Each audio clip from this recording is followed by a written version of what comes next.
Bom dia a todos. Vamos procurar os nossos lugares para juntos louvarmos o nome do Senhor Jesus. Quem está feliz, diga graças a Deus. Estamos aqui para adorar aquele que reina para todos sempre.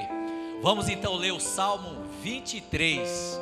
Vamos nos colocar de pé para lermos este texto da palavra de Deus, esse salmo tão maravilhoso que é o Salmo 23. Diz assim, o Senhor é o meu pastor, nada me faltará.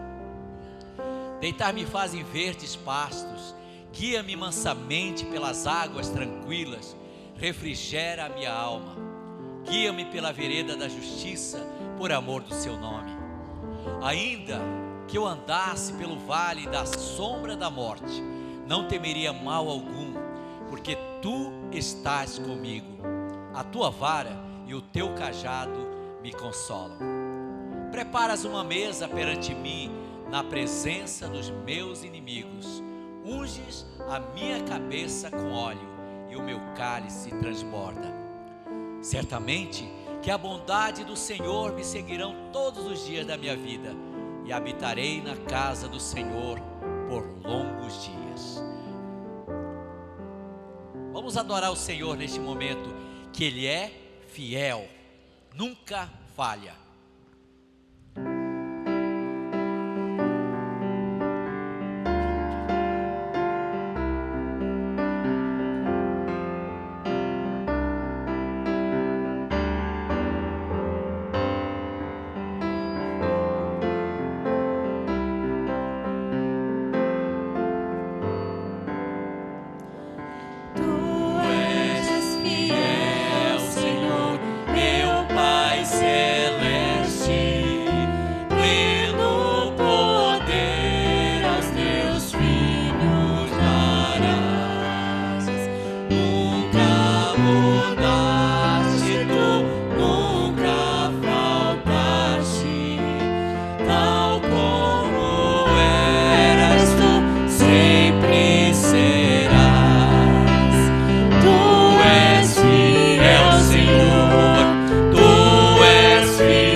Cada momento me guia.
a chorar. Eu sei que meu Deus logo pela manhã fará novamente o sol brilhar, encherá de alegria os meus lábios e o meu coração de louvor. Assim vou descansar, se eu vou confiar no seu grande e imenso amor. Juntos. Deus é fiel, acima de tudo, acima de todas as coisas eu sei que meu Deus é fiel. quero ouvir vocês. Deus é fiel,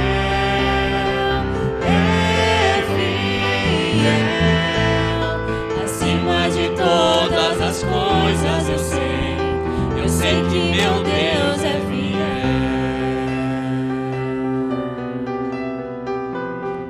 Glória a Deus. Amém. Estou diante desta fidelidade maravilhosa, única e perfeita. É que nós podemos honrar ao Senhor através dos nossos dízimos, das nossas ofertas. Você pode adorar o Senhor neste momento através deste ato tão maravilhoso, amados. Somente mostre para qual é o alvo da sua oferta, se é para missões, se é para construção. Seja uma bênção. Vocês podem ver aí a grandeza que o Senhor está operando nessa construção. Tudo isso é para honrar esse nome tão precioso que é o nosso Senhor Jesus Cristo. Que Deus te abençoe. Seja uma bênção nessa área.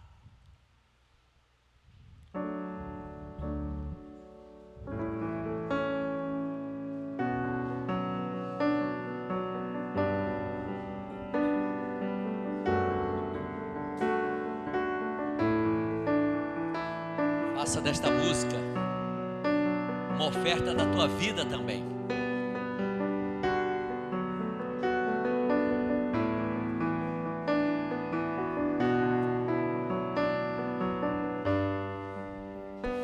Eis-me aqui outra vez, diante de ti abro meu coração, meu clamor tu escutas e fazes cair as barreiras em mim. És fiel, Senhor, e dizes palavras de amor e esperança sem fim. Ao sentir o teu toque, por tua bondade libertas meu ser no calor deste lugar. Eu venho me derramar, dizer que te amo, me derramar, dizer te preciso, me derramar, dizer que sou grato, me derramar, dizer que és formoso. Baixe sua cabeça neste momento aí e derrame o seu coração na presença de Deus. Certamente Ele tem um propósito para a tua vida. Ele tem algo fundamental e maravilhoso para a tua família, para os teus filhos. É neste momento que nós vamos entregar este propósito do nosso coração na presença de Deus. Pai amado, nós nos apresentamos aqui através dessa oração. Nós nos prostramos na tua santa e soberana presença, porque tu és o único Deus vivo e verdadeiro. Senhor, quem somos nós? Tão fracos, tão falhos, imperfeitos, mas o Senhor está em nossas vidas para aperfeiçoar esse nosso ser, para mudar a nossa história, para mudar os nossos propósitos e direcioná-los todos a Ti. Ó Deus, muito obrigado pelo privilégio que nós temos de louvar o Teu nome, de honrar a Ti, único Deus, através do nosso louvor, através da nossa vida, como também através das nossas ofertas, dos nossos dízimos. Que o Senhor venha abençoar, venha multiplicar cada dádiva aqui presente. Senhor, ser exaltado através da nossa vida, através de cada pessoa aqui que está louvando o Teu santo nome. Obrigado, Senhor, que esta manhã ela seja única nas nossas vidas. Em Teu nome que nós oramos. Amém.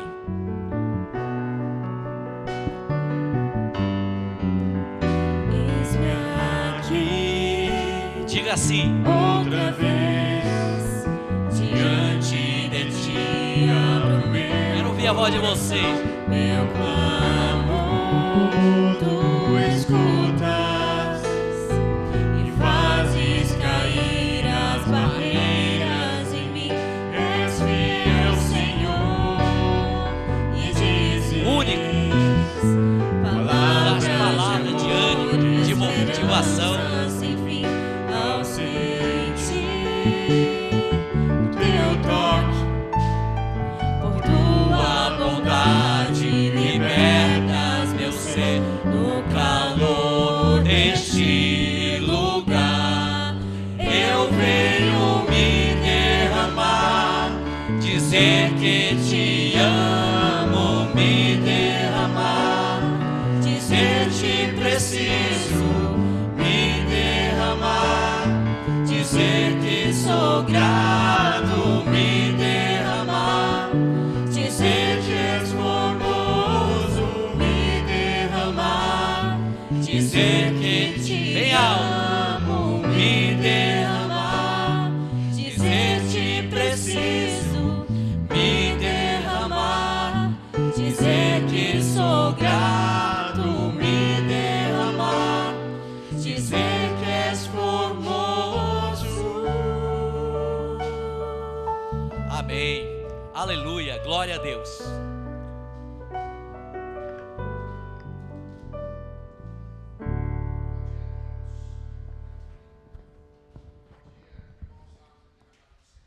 Podemos assentar. Nós temos agora a nossa divisão das nossas classes, mas antes, Alexandre, tem algum aviso agora para ser dado? Não. Lembrando que hoje à noite, às 19 horas, o nosso culto de adoração ao Senhor. Hoje a nossa escola dominical agora. Próximo final de semana, as programações você pode acompanhar nas nossas redes sociais e programações, tá bom? Hoje tem vamos dizer assim, ontem teve um encontro de casais, tinha as pizzas, aí sobraram alguns pedaços de pizzas aí, estão tudo bons, né? Então dá para aproveitar no café agora. Então as crianças podem sair, adolescentes, tem lá o grupo que vai estar fazendo discipulado, podem sair, os jovens e adultos permanecem. E aí, como a gente sempre fala, durante a aula, fica à vontade para pegar um cafezinho, pegar aí alguma coisa para comer que estiver sendo servido. E hoje, nessa manhã, o Alexandre é quem estará ministrando a palavra, e vamos dar a ele atenção e ouvirmos a palavra do Senhor, tá bom? Tudo bem, o cafezinho está lá, mas vá e volte, tá bom? Assim a gente consegue aproveitar bem. Alexandre, a palavra é tua. Agora de manhã a gente teve um probleminha com a internet. O rapaz da Vivo estava aí, acabou de resolver. A transmissão, infelizmente, foi truncada, mas deve ser transmitida na sequência da escola dominical, só para saber aqueles que estarão acompanhando depois. Que Deus abençoe. Alexandre.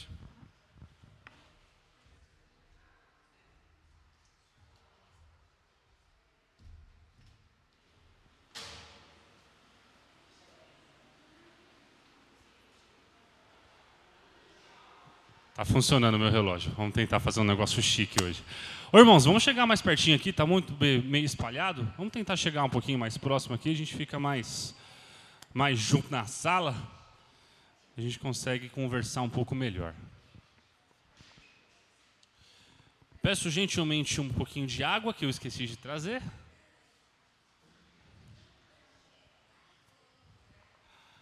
Vamos lá. Bom, primeiramente vamos orar. Oremos. Senhor Deus, amado Pai, glorificado seja o Teu santo nome, Senhor. Obrigado, Senhor, por esta igreja. Obrigado por esse sol lindo, esse dia lindo que o Senhor nos proporcionou hoje. Possamos ter um domingo começando e louvando e exaltando o Teu nome a cada momento. Agora aprendendo sobre a Tua palavra, depois no almoço com nossas famílias, à noite no culto novamente. Que hoje seja o dia do Senhor. Abençoe, irmão, cada irmão aqui presente, Senhor. E, em especial, a mim, usa-me, Senhor, que eu possa ser digno de transmitir a Tua palavra. Ajuda-me, Senhor, usa-me como Teu humilde servo. Que não saia uma palavra de minha boca se não for por Tua vontade. Guia-me, Senhor. A tudo dou graças, em nome de Jesus. Amém. Amados, eu já venho uma sequência de mensagens sobre vida piedosa. E vida piedosa é uma vida mais próxima de Deus, não é uma vida somente misericordiosa, que é a palavra que às vezes a gente liga quando fala de piedade, mas não, a vida piedosa é uma vida mais próxima de Deus. E aí falei aí sobre contentamento, sobre vaidade, sobre santidade. Ó como eu estou chique, gente, nossa, aqui é muito legal, hein? Falei sobre ansiedade, sobre pornografia, lá, vaidade, Eclesiastes, contentamento, Filipenses 4, santidade, uma série de versículos, ansiedade também, Filipenses 4. Por fim, a última mensagem foi sobre 2 Coríntios 4, em que fala da nossa cegueira espiritual e o pecado discreto que nós temos. E dando continuidade a essa sequência de várias coisas da nossa vida prática, de como estarmos mais próximos de Deus, de como não pecarmos, de como termos a nossa vida em santidade. Então, a partir de hoje, eu vou começar um estudo sobre o livro de Tiago. A minha proposta é que cada aula a gente fale sobre um capítulo. E na sequência, eu vou falar sobre 1 Pedro. Então, vão ser aulas totalmente expositivas, que nós vamos falar o capítulo inteiro, de ponta a ponta, no objetivo de entender. E por que o livro de Tiago, e na sequência, logo 1 Pedro, inclusive eles estão na sequência bíblica, tem a ver com a questão da vida piedosa. Porque Tiago, ele leva um jeito, e 1 Pedro não diferente. Parece que ele enfatiza mais as nossas vidas cristãs e as nossas características, as nossas dificuldades da vida cristã, do que efetivamente temas doutrinários. Quando a gente pega as cartas de Paulo, Hebreus, você vê Paulo combatendo heresias, combatendo doutrinas erradas, falando fortemente de temas teológicos mais aprofundados. Quando a gente pega 1 Pedro e Tiago, parece que, de um modo geral, a intenção principal do livro é falar sobre a vida cristã, é falar sobre comportamento. Não que ele não tenha temas teológicos, não que ele não combata falsas doutrinas e tudo mais, mas parece que esses livros dão uma ênfase maior à nossa vida cristã. Então, por isso que é normal termos nesses dois livros muitas exortações à igreja, muitos conselhos de boa convivência, de como a gente deve viver a nossa vida. Bom, e começando aí a nossa aula, primeiro identificando o livro dentro da Bíblia, uma análise de quem é, aonde que está o livro. Bom, Tiago, ele se apresenta somente como Tiago, servo do Senhor. Nós vamos ver que é Tiago, capítulo 1:1. Nós temos, então, quando nós estudamos a origem do livro, quem escreveu e tudo mais, a única fonte verdadeiramente de informação que nós acreditamos é a Bíblia. Então nós podemos dizer com toda certeza que esse livro é inspirado para Deus e que foi escrito por Tiago, servo do Senhor. Qualquer coisa acima disso já são estudos e suposições históricas. Dentro desse estudo, nós temos 4 Tiagos no Novo Testamento. Então qualquer um desses 4 Tiagos poderia ter escrito esse livro. Mas dos 4 Tiagos, o mais provável que escreveu efetivamente esse livro é o Tiago dito em Atos dos Apóstolos 15:3. Que em Atos dos Apóstolos 15:3, esse Tiago está junto com Pedro em Jerusalém, falando naquele concílio de Jerusalém, coordenando a igreja. Esse mesmo Tiago é o Tiago que Paulo menciona em Gálatas.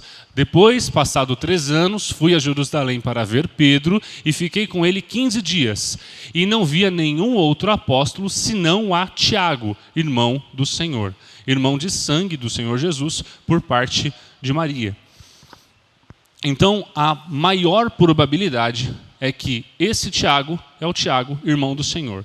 Os outros Tiagos têm uma questão que um morreu muito cedo, foi o primeiro dos martirizados no ano de 42 depois de Cristo. Então, muito pouco provavelmente ele escreveu esse livro por conta de ele não tinha ainda informação para escrever o livro.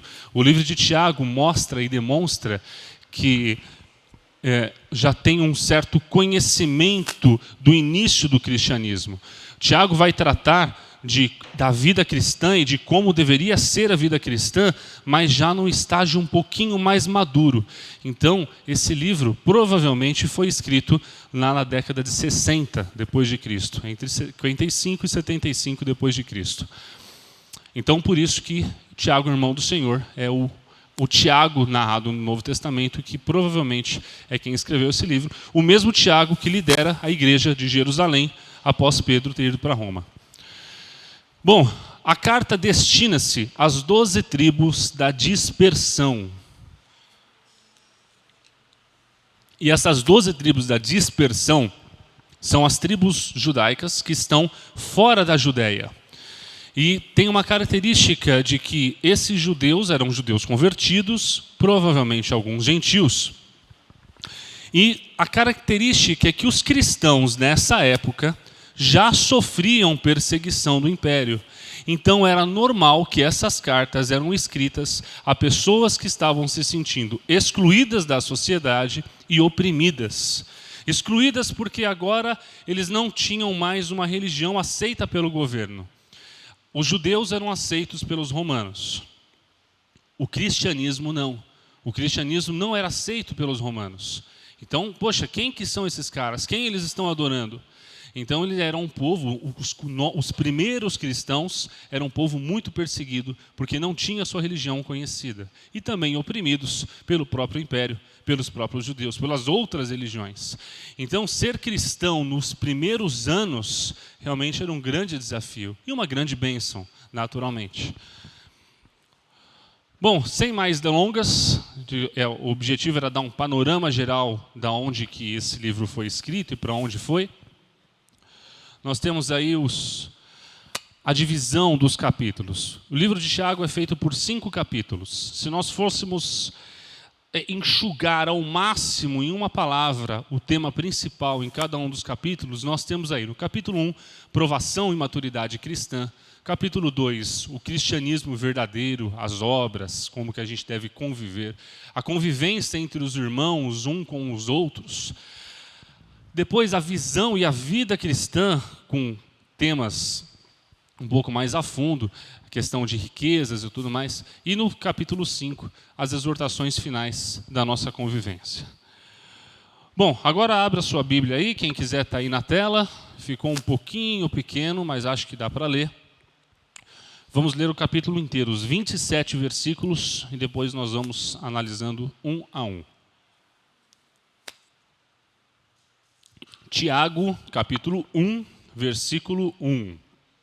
Depois das cartas paulinas, um pouquinho antes o Apocalipse é o último, depois João, 1ª e 2ª Pedro e Tiago, lá no final da Bíblia. Vamos lá. Tiago, servo de Deus e do Senhor Jesus Cristo, às 12 tribos que andam dispersas, saúde. Meus irmãos, tende grande gozo quando cairdes em várias tentações, sabendo que a prova da vossa fé opera paciência. Tenha, porém, a paciência a sua obra perfeita, para que sejais perfeitos e completos, sem faltar em coisa alguma. E, se algum de vós tem falta de sabedoria, peça a Deus, que a todos dá liberalmente e não lança em rosto e ser-lhe-á dada. Peça, porém, com fé, em nada duvidando, porque o que duvida é semelhante à onda do mar que é levada pelo vento e lançada de uma para outra parte. Não pense tal homem que receberá do Senhor alguma coisa. O homem de coração dobre é inconstante em todos os seus caminhos, mas gloria-se o irmão abatido na sua exaltação. E o rico em seu abatimento, porque ele passará como a flor da erva. Porque sai o sol com ardor e a erva seca, e a sua flor cai, e a formosa aparência do seu aspecto perece, assim se murchará também o rico em seus caminhos. Bem-aventurado o homem que sofre a tentação, porque quando for provado, receberá a coroa da vida, a qual o Senhor tem prometido aos que o amam. Ninguém sendo tentado diga, de Deus sou tentado, porque Deus não pode ser tentado pelo mal, e a ninguém tenta.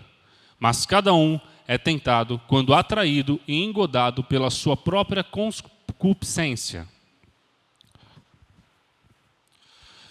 Depois, havendo a concupiscência concebido, dá luz ao pecado, e o pecado, sendo consumado, gera a morte. Não erreis, meus amados irmãos.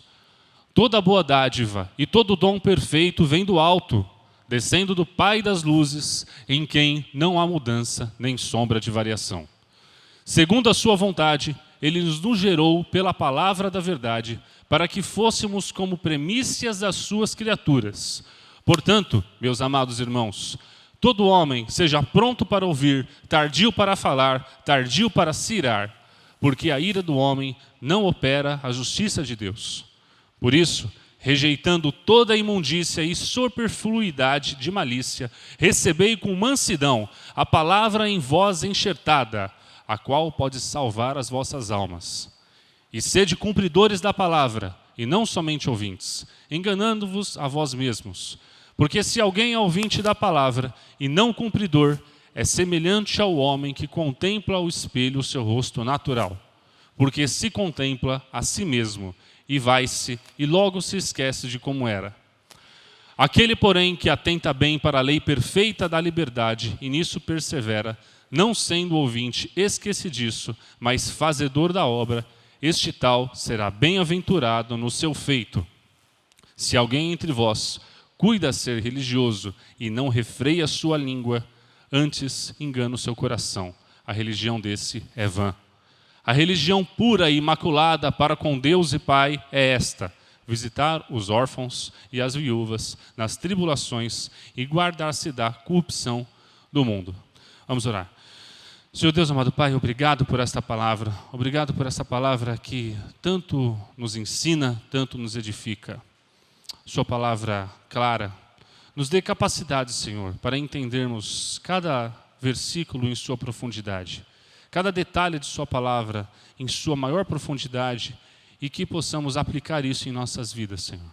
Tudo dou graças. Em nome de Jesus. Amém. Bom, amados irmãos, primeiro versículo aí,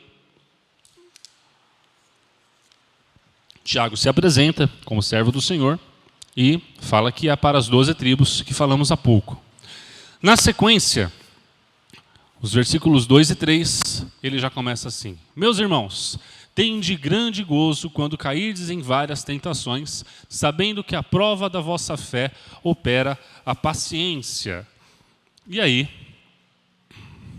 temos algumas coisas que vale colocarmos. Bom, a palavra tentação, me permitam a pronúncia errada do grego se tiver, ela é pairasmos. Essa mesma palavra em grego, ela está contida em vários pontos da Bíblia. E aí, em cada local, ele tem uma tradução um pouco mais correta. Mas as palavras são provação, aflição, teste, calamidade. Nem sempre a palavra pairasmos, talvez a melhor tradução seja tentação, porque ela é aplicada, conforme a sua utilização na Bíblia, com esses 4 temas. Então, inclusive algumas versões, outras, ela prefere usar a palavra provação. E eu creio que quando nós estamos falando para aquele povo que está sofrendo por aflição, meus irmãos, tende grande gozo quando cairdes em várias aflições, em várias provações, quando várias dificuldades em que você vai ter que passar por uma dificuldade. Tiago está escrevendo aquilo às tribos, como eu disse, que estavam afastadas, a cristãos que estavam excluídos, oprimidos e, de fato, passando por aflições. E aí o primeiro ensinamento, a primeira exortação que Tiago nos faz é passar por essas tentações, por essas provações, com grande gozo, com grande alegria. Então a primeira parte, que é o nosso desafio como cristãos, é passarmos por nossas provações e por nossas tentações e por nossas aflições com gozo e alegria. E aí Paulo vai explicar o porquê disso, sabendo que a prova da vossa fé opera a paciência. E aí, um pouquinho mais para baixo, a paciência, o pulmoné, também é outra palavra que é usada em vários outros pontos do Novo Testamento, que significa resistência, firmeza, a espera constante, ou seja, aquela paciência de esperança, aquela paciência que você tem que resistir para conseguir algo. Ou seja, vamos... para vocês saberem, eu falei isso na aula passada, quando você quer ver onde as palavras foram usadas no Novo Testamento, tradução, usa esse site, pesquisabiblica.com.br. Gratuito, um conteúdo aberto, fácil da gente conseguir ver. Não vá dormir após ler a Bíblia com dúvida. Ficou dúvida numa palavra, num trecho, não entendeu direito? Entra nesse site, ele vai tentar, vai ser mais fácil de você conseguir ler e tirar algumas dúvidas. Ele vai puxar o texto original, vai puxar. É legal, uma coisa boa para a gente ir para quem quer estudar um pouquinho mais a palavra. Então, com base nisso, eu prefiro, para ficar mais fácil o nosso entendimento, meus irmãos, tende grande gozo quando caídes em várias aflições, sabendo que a prova da vossa fé, acreditarmos em Deus, acreditarmos que Deus está no comando de nossas vidas, que Deus nos provê todas as coisas, sabendo que a prova de vossa fé opera a nossa resistência, de resistirmos às aflições. Na sequência, aí Paulo e Tiago já começam a subir um pouco o nível e já explicar melhor como que deve ser essa resistência. As aflições vão vir, as provações vão vir e como nós devemos fazer isso. Primeiro, saber que isso é prova de nossa fé. Depois ele começa: tenha, porém, a paciência a sua obra perfeita, para que sejais perfeitos e completos, sem faltar em coisa alguma. E se algum de vós tem falta de sabedoria, peça a Deus, que a todos dá liberalmente, não lança em rosto, e ser-lhe-á dada. A grande questão aqui, que Tiago está nos colocando: paciência em sua obra perfeita, para que sejais perfeitos e completos, sem faltar coisa alguma. Uma das coisas que nós costumamos fazer quando vêm as aflições é fugir. Outra coisa que a gente costuma fazer é tomar as portas erradas, tomar caminhos errados. Quando é alguma crise financeira, quando é uma crise de casamento, quando é uma crise em nossos relacionamentos pessoais, nós temos uma tendência a optarmos por caminhos pecaminosos, por caminhos errados. E é isso que Paulo... mas que coisa! É isso que Tiago está nos exortando, para que a gente atente, porque essa paciência, essa firmeza na fé, essa provação que nós passamos, que temos que nos provar, a nossa firmeza em acreditar que Deus é o Senhor de nossas vidas, é tomarmos o caminho correto. E aí Tiago continua: e se algum de vós tem falta de sabedoria, se você não sabe que caminho seguir, se você tem uma dificuldade financeira, uma dificuldade no seu casamento e está te faltando sabedoria, peça sabedoria a Deus, que todos dá deliberadamente. Então, não peque no momento de provação. E aí vamos ler o que Tiago está jogando. A Bíblia, ele é um lastro, e agora eu vou começar a colocar outros versículos. Ela vai cada vez mais se entrelaçando nos conceitos, em que você não consegue escapar de algumas coisas. E você vê que os autores vão puxando outras referências de outros jeitos, em que vai ficando difícil de você falar assim, como que o entendimento disso é diferente? Então vamos lá. Lá em Lucas 11, 9 e 13... Eu vos digo, pedir se dar-vos-á, buscai e achareis, batei e abrir-se-vos-á. Pois se vós, sendo maus, sabeis dar boas dádivas a vossos filhos, quanto mais dará o Pai Celestial, o Espírito Santo, àqueles que lhes pedirem. Se você está pedindo sabedoria a Deus, Deus vai lhe dar sabedoria para passar por um momento de provação. E como o Tiago diz ali, Deus dá de um deliberalmente, ou seja, sem jogar no seu rosto de novo. Você pediu sabedoria semana passada. Aí você, mesmo recebendo sabedoria de Deus, você tomou uma decisão errada. Afinal de contas, somos pecadores. Semana que vem, Deus vai te dar sabedoria de novo. Ele vai te ajudar a tomar decisões certas. Como diz a palavra aí, Deus não vai falar assim, eu te avisei que eu quero isso aqui, agora vai para o outro lado. Não, a sabedoria, ela será dada constantemente. Isso não significa que Deus não irá permitir que a gente passe por dificuldades das nossas decisões erradas. As nossas decisões erradas, elas geram consequências. Inclusive, essas consequências, elas são permitidas por Deus e, por vezes, até causadas pelo próprio Deus no objetivo pedagógico de nos corrigir, de nos ensinar. Deus tem essa característica também. Às vezes a gente passa por uma provação no sentido de dificuldade para que a gente possa nos santificar mais, para que a nossa fé seja aprovada e nos santificar mais. Isso é outro texto, Deixa eu voltar para cá. Então, na necessidade, peça sabedoria. Só que Deus pede Tiago coloca uma condição nesse pedido de sabedoria. Peça, porém, com fé e nada duvidando, porque o que duvida é semelhante à onda do mar, que é levada pelo vento e lançada de uma para outra parte. Andamos por fé e não por vista. 2 Coríntios 4... Não lembro. Depois eu pego a referência. 2 Coríntios 4, 28, alguma coisa assim. Temos que andar por fé. Cremos nas coisas que não são visíveis. Deus espera que nós verdadeiramente acreditamos de que Ele provém todas as coisas. Quando nós pedimos sabedoria, temos que pedir com fé. Quando pedimos discernimento do Senhor, Senhor, devo entrar nesse negócio, 2 Coríntios 5, 7, errei, está um pouquinho mais para frente, porque andamos por fé e não por vista, 2 Coríntios 5, 7. Quando pedimos ao Senhor uma decisão, Senhor, devo sair desse emprego e ir para outro, Senhor, devo comprar ou não essa casa, esse carro, Senhor, o que eu faço com o meu casamento?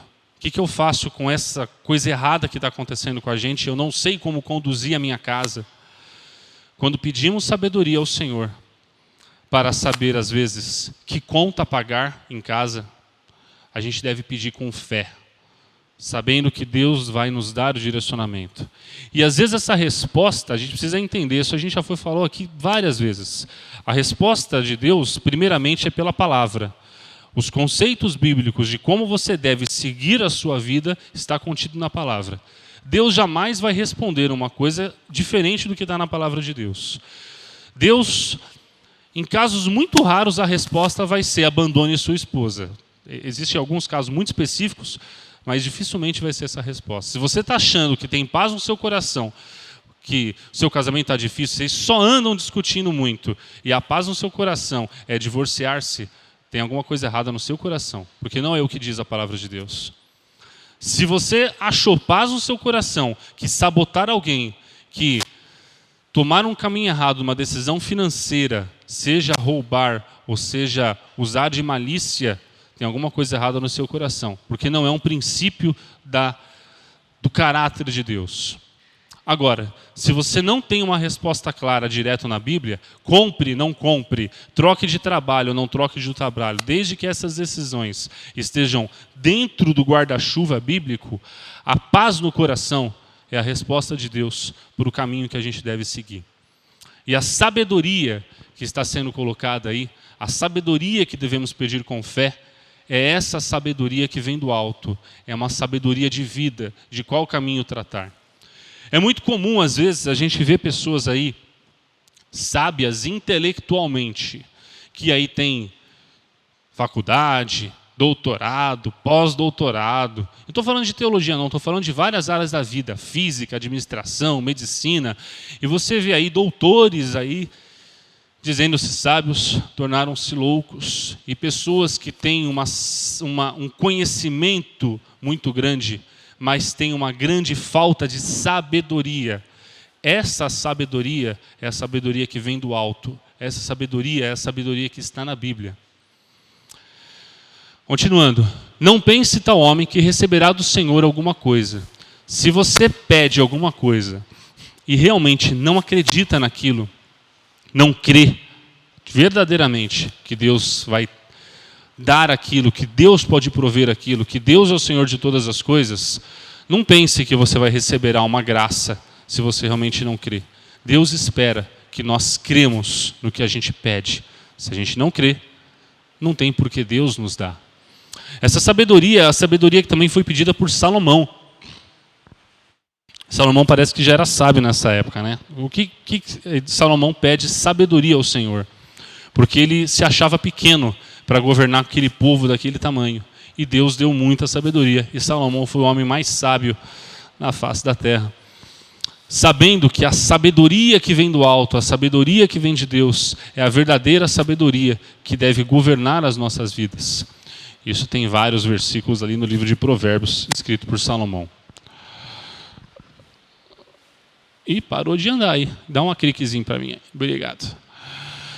Versículo 8. O homem de coração dobre é inconstante em todos os seus caminhos. Aí tem uma figurinha bem, né? O cara está sentado e está derrubando onde ele mesmo está sentado, né? Coração dobre é o coração e as atitudes que são bipolares. Ora está de um lado, ora está do outro. Se um homem se diz crente, se um homem se diz servo do Senhor, ele não pode ser dobre, não pode ser inconstante nos seus caminhos. O homem de coração dobre é inconstante em todos os seus caminhos. Às vezes a gente toma uma decisão. Eu vou ser servo do Senhor, eu vou vir à igreja aos domingos, eu vou fazer as coisas tudo direitinho. Mas quando a gente tropeça na primeira dificuldade que nós temos na nossa vida, igreja fora, e às vezes até dentro da igreja, a gente parece que é um pouco inconstante nas nossas decisões. O nosso coração fica dobre. A gente sabe o que tem que fazer, mas acabamos indo por caminhos errados. Eu tinha colocado o versículo lá embaixo, andamos por fé e não por vista, só estava no slide errado.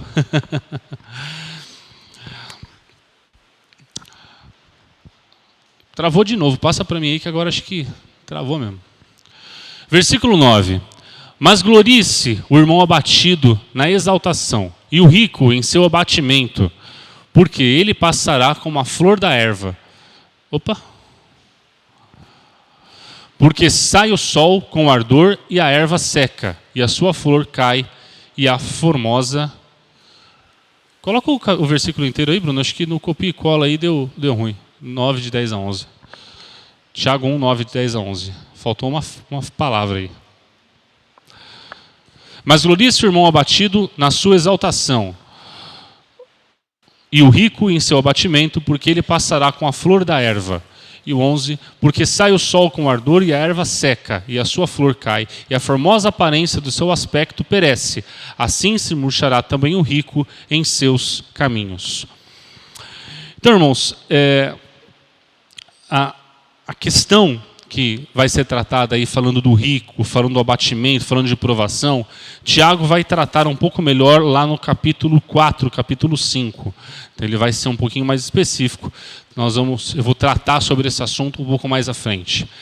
Mas o que está sendo a mensagem, o capítulo 1, o que ele vai colocando, englobando, é que glorie-se o irmão abatido na sua exaltação. O irmão abatido é o irmão que passa por aflição. É o irmão que tem dificuldades. É o irmão que necessariamente não é rico. E aí ele acaba condenando o rico. O rico em seu abatimento porque ele passará como a flor da erva. Tudo passa. O que acontecia nessa época é que as pessoas eram vistas, as ricas como pessoas abençoadas e as pobres como pessoas miseráveis. Alguns anos depois, tipo hoje, a gente ainda tem a visão de que parece que as pessoas ricas são abençoadas e as miseráveis são condenadas. As pessoas que são pobres são condenadas. E aí tem algumas igrejas pregando que todo mundo que é pobre é porque está fazendo alguma coisa errada na vida. Mas parece, olhando, que não é essa a igreja que Tiago andava frequentando. Parece que a questão de ter ou não ter dinheiro em si, ela vai além da questão de ser ou não abençoado. Naturalmente, que se você toma decisões erradas na sua vida, você passa por aflição, inclusive financeiras. E aí sim, tem um lado pecaminoso nosso que realmente vai causar na nossa pobreza. E sim, se você seguir os mandamentos bíblicos, você tem uma tendência a realmente não passar por miséria e enriquecer.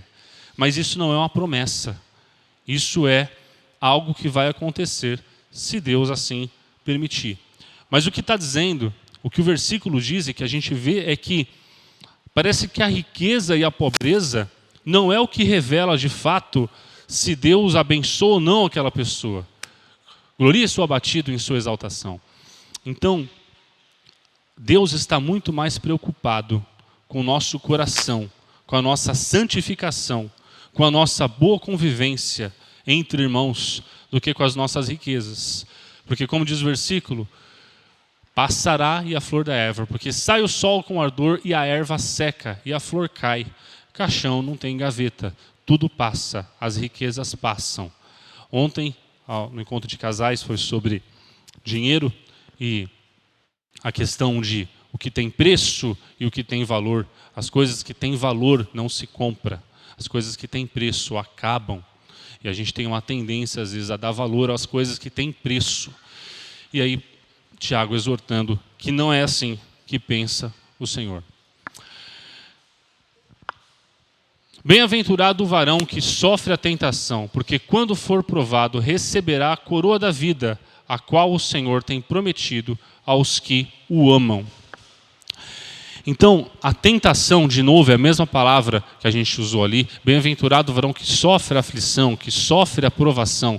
Porque quando for provado, ou quando ele verdadeiramente entender que ele precisa ficar firme, operar paciência, como diz a palavra aí, receberá a coroa da vida, ao qual o Senhor tem prometido aos que o amam. As aflições fazem parte, e resistir a essas aflições é o desejo de Deus e a promessa da coroa da vida. Versículo 13. Que oração? Preciso acelerar um pouquinho, vamos lá. Ninguém sendo tentado, diga, de Deus sou tentado, porque Deus não pode ser tentado pelo mal e a ninguém tenta. Mas cada um é tentado quando atraído e engodado pela sua própria concupiscência. Concupiscência, eu tenho uma dificuldade de falar essa palavra, gente, dá até vergonha, toda hora a língua trava. Tem que fazer uma fono para falar essa palavra. Mas ela pode ser substituída por cobiça ou prazeres carnais. E aí tem um dos poucos pontos, um dos pontos do livro de Tiago em que a teologia ela é muito importante. De Deus sou tentado, porque Deus não pode ser tentado, porque a ninguém tenta. Existem alguns raciocínios teológicos que vêm dizer que as tentações no sentido de... Vou dar um exemplo aqui. Você está lá trabalhando com tal pessoa, de repente é contratada uma pessoa bonitinha tal. Aí o seu olho vai para aquela pessoa e você, como diz a palavra, já adultera com ela. Quando Jesus Cristo diz que se você olhar por uma mulher e a cobiçá-las, em seu coração já adulterou com ela. Não foi Deus que colocou aquela mulher na sua frente para você ser tentado nesse sentido. É o seu próprio coração. Deus a ninguém tenta. A mesma palavra colocado aí, a Deus a ninguém tenta, essa palavra, tentação, é a mesma colocada lá no Pai Nosso. Poxa, eu devia ter colocado aí. Quando fala assim, não nos deixeis cair em tentação, algumas versões colocam, e não permitas que eu seja tentado, é a mesma palavra tentação. Então, o sentido de quando a gente vê a oração do Pai Nosso, não me deixeis cair em tentação, eu creio que essa expressão ela é mais correta que não me permita ser tentado, como tem em outras versões. Porque ele está falando, suplicando para que Deus tenha misericórdia dele, para que Deus tenha misericórdia das suas provações, para que Deus os ajude em suas provações. E não nos conduzas à tentação. Se você analisar esse trecho, não nos conduzas à tentação, você tem um problema teológico dizendo que Deus não nos tenta. Entende? Então, esse não nos conduzas à tentação, ele está dizendo, tenha misericórdia, não me deixe passar por provações, misericórdia das minhas aflições, não me deixe cair nas minhas provações, me ajude, Senhor, para que eu não caia nessas provações. Volta lá no texto de Tiago. Porque Deus a ninguém tenta. E aí ele complementa. Por quê? Porque cada um é tentado pela sua própria cobiça. Cada um é tentado quando atraído e engodado pela sua própria cobiça. Quando nós cobiçamos, quando nós queremos alguma coisa, seja a nossa cobiça financeira, seja a nossa cobiça por coisas, ou seja até a nossa cobiça por coisas da carne, aí sim nós somos tentados. Aí nós permitimos. E aí você já viu aquela coisa, né? A pessoa acaba se envolvendo a nível de relacionamento sexual com uma pessoa, aí essa pessoa acaba engravidando, a pessoa nasce, uma criança e tal. E é exatamente isso que foi narrado aí. E havendo a concupiscência concebido, você teve a sua cobiça e você permitiu a sua cobiça, a sua decisão. Estava falando de decisão agora, da questão da sabedoria. Você tomou a decisão, ou seja, você concebeu a sua concupiscência, a sua cobiça. Nesse momento você pecou. Tendo a sua decisão, você dá luz ao pecado. Você peca nesse momento. E o pecado, sendo consumado, gera morte. Sendo consumado, você foi para aquele caminho. E o caminho do pecado é a morte. Não erreis, meus amados irmãos. Tiago finalizando no versículo 16, para que a gente não deixe isso acontecer, para que a gente permaneça firme, afastado disso. Só a palavra engodado, que é engolido, né? Deve estar enganado, é engolindo, tomado conta, né? Próximo. Vamos lá. Talvez de todos os versículos que nós lemos, talvez esse seja o mais importante para nós lermos hoje e sairmos daqui com isso bem na nossa cabeça.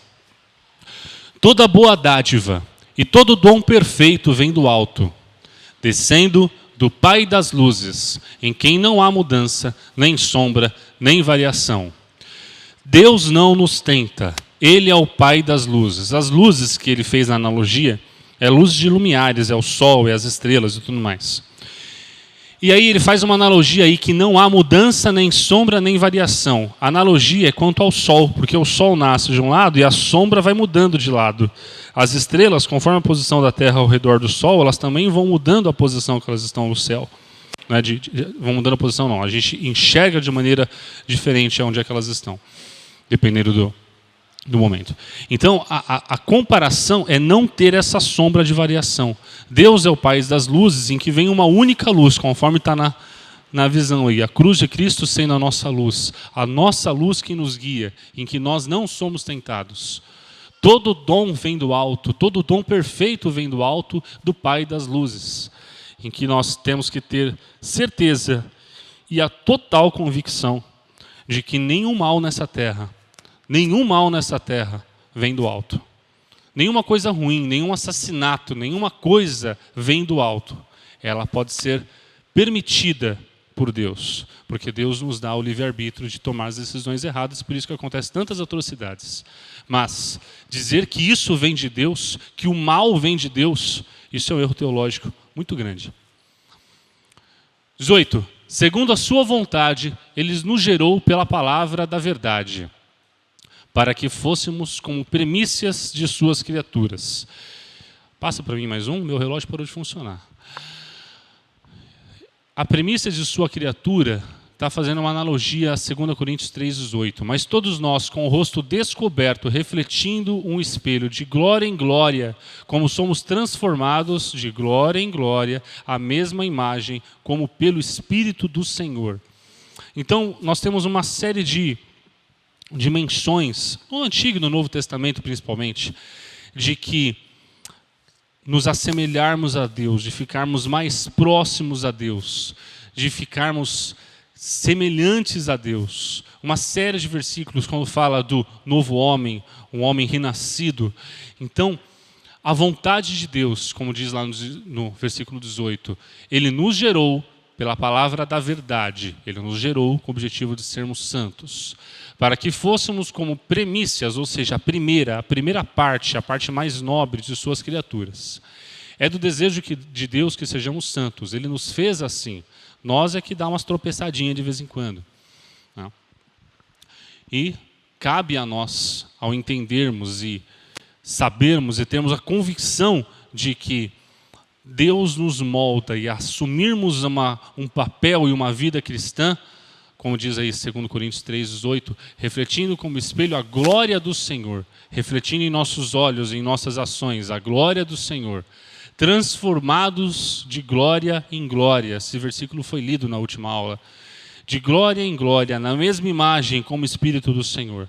A nossa transformação cristã, ela não é de imediato. Ela vai aos poucos sendo transformados de glória em glória, até que a gente possa chegar à imagem do Senhor. Não é assim, pronto, agora eu vou mudar de vida por completo. Você toma uma decisão e pode inicialmente tomar uma série de coisas, mas o nosso coração ele vai sendo transformado de glória em glória. É um processo. Agora, a grande questão. Amados, vamos ser bem francos aqui agora. Talvez a análise da leitura tenha sido diferente, talvez nunca ninguém tenha lido esse texto com esse nível de aprofundamento, talvez alguma coisa ou outra tenha sido uma novidade, mas de modo geral, alguma coisa foi novidade aqui, da nossa vida cristã? Sem novidade, certo? Essa é a grande questão. Nós estamos aqui porque geralmente a gente é teimoso. Se a gente praticasse, conseguisse praticar as coisas básicas que nós já sabemos, nós já seríamos ótimos cristãos. O problema é que a gente é teimoso. Né? Então, a análise, portanto, meus amados irmãos, o Tiago meio que está dizendo assim, não tem nenhuma novidade que diz aqui, vocês já ouviram, essa carta foi escrita para as pessoas que estão fora da Judeia, judeus convertidos. Se são judeus convertidos, eles já ouviram o Evangelho. Então ele está dizendo assim, portanto, meus amados irmãos, vocês já sabem disso, vocês já conhecem o Evangelho, vocês já ouviram falar sobre isso, vocês conhecem o que está acontecendo. O que eu falei até agora aqui, eu dei orientações para vocês, vocês já sabiam disso. É o que Tiago está nos exortando. Vocês já sabem dessas coisas. E aí ele continua, e aí ele vai continuar nessa toada por mais alguns versículos. Portanto, meus irmãos, todo homem seja pronto para ouvir, tardio para falar, tardio para se irar, porque a ira do homem não opera a justiça de Deus.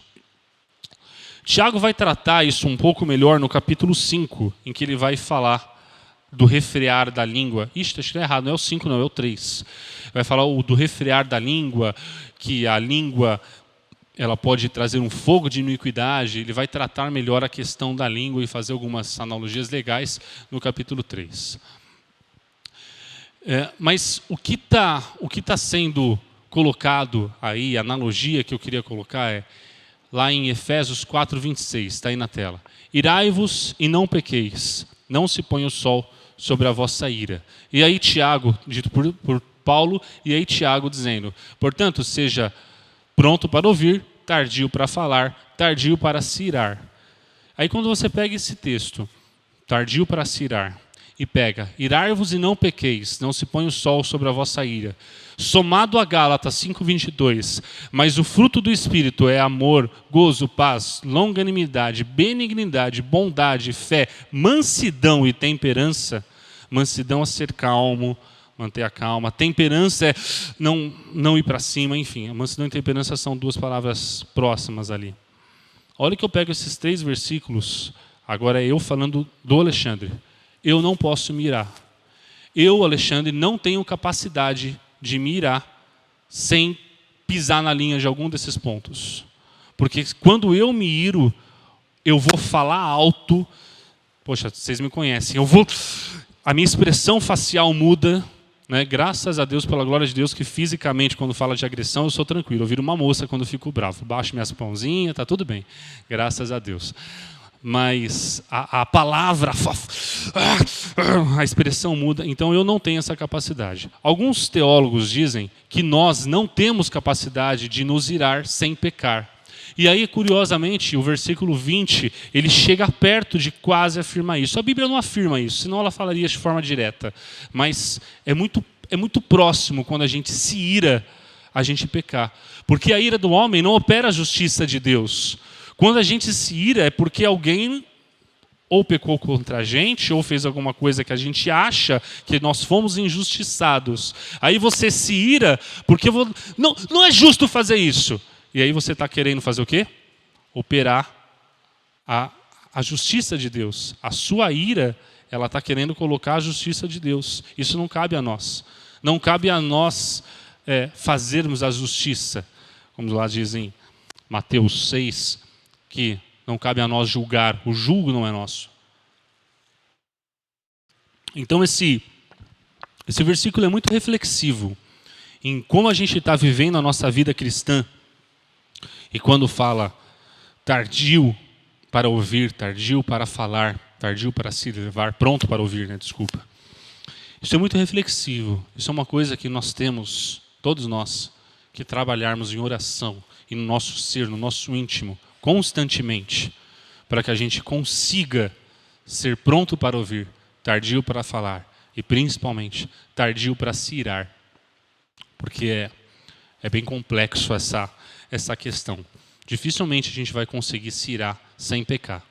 Pensem nisso com carinho, que é muito difícil se irar sem pecar. Desisto, Bruno, passa aí para mim. Por isso, rejeitando toda a imundícia e superfluidade de malícia, recebei com mansidão a palavra em vós enxertada, a qual pode salvar as vossas almas. Eu vou ler os outros versículos, depois a gente vai lá. Efésios 4:22. Que quanto ao trato passado, vos despojeis do velho homem que se corrompe pelas concupiscências do engano. Colossenses 3:5. Mortificai, pois, os vossos membros que estão sobre a terra, a prostituição, a impureza, a afeição desordenada, a vil concupiscência e a avareza, que é a idolatria. E Tiago 4 vai falar justamente sobre o arrependimento. Ele vai falar mais sobre esse arrependei-vos do homem que você era. É um assunto que vai tratar no capítulo 4. Rejeitando toda a imundícia e superfluidade da malícia. Qual que é o grande problema? Por que, como dizem Efésios, que a gente tem que se despojar do antigo homem? E por que isso é de glória em glória, não vai tudo de uma vez? Porque, primeiro, é rejeitando toda a imundícia. Rejeitar toda a imundícia, eu creio que é uma decisão. Você rejeita as coisas ruins, você rejeita as coisas que não é de Deus. Rejeitar toda a imundícia é uma decisão. E a superfluidade de malícia, superfluidade é o que é supérfluo, é o que é raso, de malícia. Só que o que acontece é que o mundo em que vivemos, ele é repleto de malícia, de tudo quanto é coisa. Pessoas que falam coisas maliciosas, ações maliciosas, pessoas maliciosas até sexualmente, que se insinuam, questão de corrupção financeira. Nós somos inundados por uma série de malícias. Malícias que elas são rasas, superfluidade de malícias, malícias rasas, que você percebe que é uma malícia. O seu ouvido, você ouve, você vê uma pessoa vestida errada, você vê uma pessoa falar uma coisa errada. O cristão que já tomou a primeira decisão de rejeitar toda a imundícia, ele percebe a superfluidade, ou seja, o quão raso está sendo a malícia daquela pessoa. O problema é que nós somos inundados por isso diariamente. E a gente precisa fazer um trabalho em nosso coração para que a gente possa se libertar disso, rejeitar essa malícia, para que isso não vá entrando no nosso coração. Todo mundo conhece a parábola do semeador, quando a palavra cai em terra fértil e floresce. É essa analogia que está sendo falada. Recebei com mansidão a palavra que em vós é enxertada, enxerto de terra, colocada lá dentro, implantada em nosso coração. Então, se nós não tomarmos a decisão de rejeitar a imundícia e entender que nós estamos imersos nesse mundo pecador e que isso vai tentar entrar no nosso coração e a gente precisa bloquear isso para fora para que a palavra seja enxertada no nosso coração e isso vai salvar nossas almas, é isso que diz o versículo. É esse o caminho que temos que ter. E a parte mais importante é a gente andar no nosso dia a dia, conviver com as coisas e com as pessoas, tendo essa ciência. Tendo a ciência de que vão ter uma série de malícias no nosso dia a dia que vão tentar entrar no nosso coração. Porque as pessoas que convivem com a gente, inclusive nós mesmos, somos pecadores. Então, é importante a gente ter essa noção. O discreto pecado, que foi a última aula que eu falei, a gente peca às vezes sem perceber. É isso que a gente precisa estar atento para que a palavra seja enxertada no fundo do nosso coração. E como diz a palavra do semeador, que floreie. Já coloca na sequência aí, Bruno, o 22. E sede cumpridores da palavra, e não somente ouvinte, enganando-vos a vós mesmos.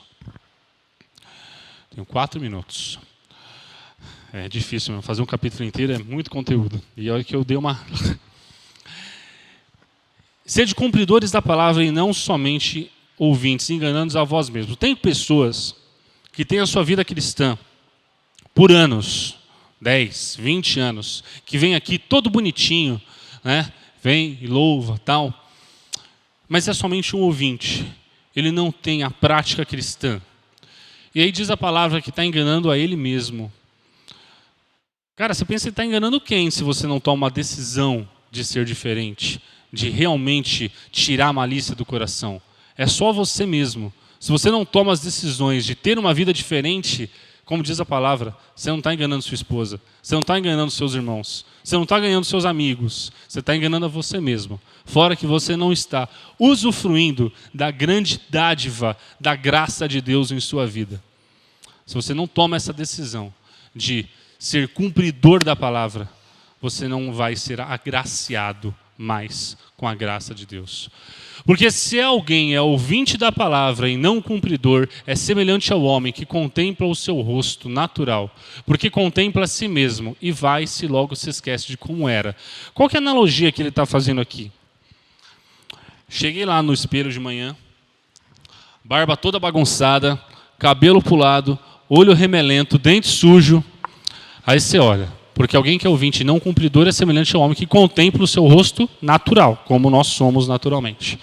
Então você olha o espelho, você vê que você está sujo, você olha para você mesmo e você vê que você precisa mudar, que você precisa modificar quem você é por dentro. Está fazendo uma analogia à parte externa, mas estamos falando do coração. Mas quem faz isso, quem ouve a palavra e não muda, é como se você chegasse no espelho, vê que você está todo bagunçado, você vira as costas e vai trabalhar. É isso que Tiago está dizendo. Eu insisti que é Paulo que está dizendo, né? É essa analogia. Se você vê que você precisa mudar e não cumpre a palavra, você está pecando e está bagunçando tudo e vai embora. E se esquece de como era. Você esquece que você é pecador, você esquece que você precisa melhorar o seu coração, você deixa para lá. É isso que Paulo está nos exortando, que Tiago está nos exortando aqui. Versículo 25.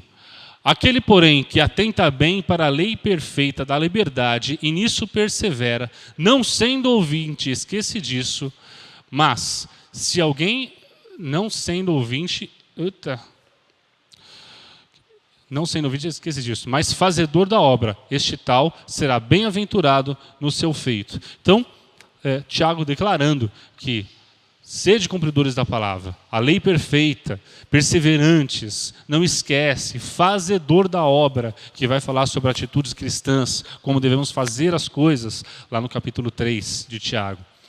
Esse será bem-aventurado, mais que felizes na sua ação. Os últimos 2 versículos, E agora já finalizando. Se alguém entre vós cuida de ser religioso, ou seja, que vem na igreja e fala que você é religioso, que você é crente, e não refreia a sua língua, antes engana o seu coração, a religião desse é vã. Se a gente não aprender a fazer o que Tiago disse há pouco, refrear a língua, tardio para irar-se, e a gente só está dizendo que a gente é religioso, a gente não está tendo um cristianismo como diz a palavra. A religião pura e imaculada para com Deus é esta: visitar órfãos e viúvas nas tribulações e guardar-se da corrupção do mundo. Então ele resumiu em duas ações muito simples, como que deve ser a nossa vida cristã. Guardar-se da corrupção do mundo, tirar do nosso coração a imundícia, tirar do nosso coração as coisas ruins, para que a palavra seja enxortada. E a primeira parte, é uma parte que a nossa igreja começou a trabalhar, mas a gente está com uma dificuldade de fazer isso. E aí faço aqui um apelo aos irmãos, a que a gente consiga retomar isso. Visitar órfãos e viúvas. Tiago está dizendo diretamente às órfãos e viúvas, mas a gente pode expandir, porque isso vai ser dito lá no capítulo 3, sobre as ações cristãs, sobre as boas ações. E aí sim, nós estamos falando de fazer o bem às pessoas, fazer o bem, no caso aí, às órfãos e viúvas, visitar as pessoas nas suas aflições. Depois eu vou entrar mais detalhado nessa parte. Não é nossa obrigação ter que resolver a questão da miséria, ter que resolver essas questões. Mas é sim a nossa obrigação visitar, dar apoio, ajudar. Isso aqui é o desejo de Deus, para a verdadeira religião imaculada para com Deus Pai. Vamos lá, passa todos aí, Bruno, para eu resolver esse resumo aí rapidinho. Revisão da nossa aula. Agora prestem atenção para a gente sair daqui sabendo o que é. Pelas aflições. Quando passarmos por aflições, devemos fazer 3 coisas. Passar por aflições com alegria, sabendo que as aflições é a prova da nossa fé. É a prova de que sabemos que Deus está conosco a cada momento. 2, na dificuldade, pedindo sabedoria. Peça sabedoria de como se livrar de uma aflição, de como resolver um problema. Sabedoria de como sair dessa questão. Pedindo com fé, sabendo disso. A persistência na paciência, sabendo que Deus nos ajuda, Deus está conosco. Próximo, rapidinho os 3. A origem dessas aflições, ela é do nosso próprio pecado, das nossas próprias vaidades, a maior parte delas. Mesmo quando Deus nos permite passar por algumas aflições, e algumas aflições dessas elas são corretivas porque antes pecamos. Então a origem disso é o nosso pecado, e Deus é o Pai das luzes, de Deus não há mal nenhum, que a gente saiba disso. A origem das coisas ruins, das tentações, nunca pode ser de Deus, não se deixe enganar. E por fim, as nossas ações. Ouvir e não irar-se. Ouvir e não irar-se. Segurar a língua, refrear a língua. Rejeitar a imundícia e a malícia do mundo. Enxertar a palavra de Deus em nosso coração. Tira, rejeita a malícia para que a palavra seja colocada no nosso coração. Sejamos cumpridores da palavra, não só ouvintes esquecidiços, mas cumpridores do que a gente falava. Novamente, conter a nossa língua, conter o que a gente fala, porque a nossa língua pode nos levar ao fogo, como ele vai fazer na analogia depois. E por fim, a nossa fé com as nossas obras, as nossas ações como cristãos, que vai ser o tema do capítulo 2, que vamos resumir, que é... Próximo slide? Aí. Próxima aula, que é vida cristã. E aí agora Tiago vai tratar especificamente das nossas convivências, de rico, pobre, como deve tratar os outros e por aí vai. Temos a nossa próxima aula. E assim, amados, esse é o capítulo 1 de Tiago. Ele acaba resumindo os outros capítulos do livro e traz para nós grandes informações. Informações que não são novidades para nós. Esse é o grande ponto. Não tem nenhuma novidade no capítulo. É só a maneira como a gente vê, é a maneira como a gente recebe isso no nosso coração. Se a gente conseguir fazer o básico, o que a gente já sabe, a gente já vai ser graça para muita gente, principalmente para nós mesmos, que a gente vai ficar cada vez mais santo. Vamos orar? Vamos ficar de pé para a gente já finalizar o nosso tempo?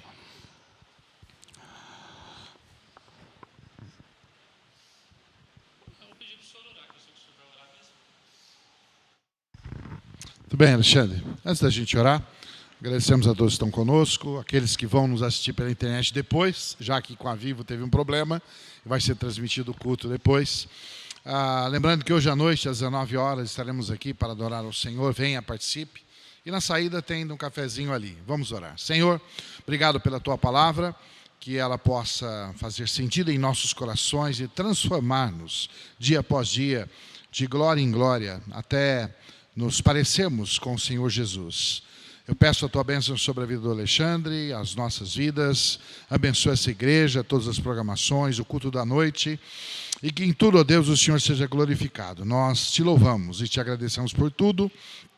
Em nome de nosso Senhor Jesus Cristo. Amém. A graça do Senhor Jesus, o amor de Deus, a comunhão e as consolações do Espírito Santo estejam sobre todos nós, agora e para todos sempre. Amém.